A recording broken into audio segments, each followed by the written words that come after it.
গেটে কে আছেন লোক পাঠান। ভাই আমার ভোটটা দেখেন।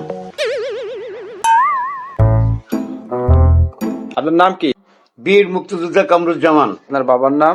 আমার বাবার নাম মিতু আব্দুল সামাদ শেখ। ঠিক আছে, হাত দেখি আপনার। এই বাম হাত, বাম।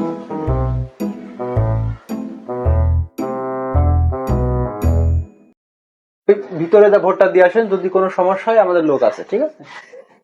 এরপরে কে আছে? স্যার আমার এই ভোটের স্লিপটা মিলা দেখেন তো।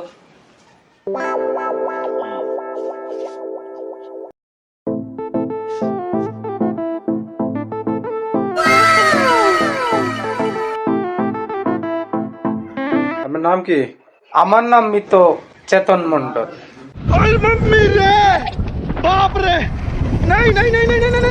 ধুর মিয়া, মিত্র চেতন মন্ডল মানে আপনি কি ফাজলামো করতে আসছেন এখানে? একটা প্রিজাইডিং অফিসারের সাথে আপনি ফাজলামো করেন? হ্যাঁ, আরে কি এসব কি সেজে আসছেন? এইটা একটা ভোট কেন্দ্র, আপনি এখানে কি সব ফাজলামো করতে আসছেন? এসব কি ভূত টুত সেজে আসছেন? আপনাকে আমি এখনই অ্যারেস্ট করতে পারি, জানেন? অফিসার কি আছেন? স্যার আপনি রাগিয়ে যাচ্ছেন। এর আগে আমি তিনবার ভোট দিয়ে গেছি, সেই অফিসার রাগারাগি করেনি, এই পুলিশ দিয়ে ধরার চায়নি। আপনি কি বলতে চাচ্ছেন? আমি তো কিছু বুঝলাম, একটু ভেঙে কন তো কাহিনীটা কি? আমি কবরে থাকতে তিনবার ভোট হয়ে গেছে, আমি ভোট দিতে পারিনি। এই 26 সালে কবরেতে 10 মিনিট সময় নিয়ে আসি যে আমার ভোট আমি দেব। যোগ্য প্রার্থী দিকেই দেবো, আমি লেগে আর কারো ভোট দিতে দেবো না।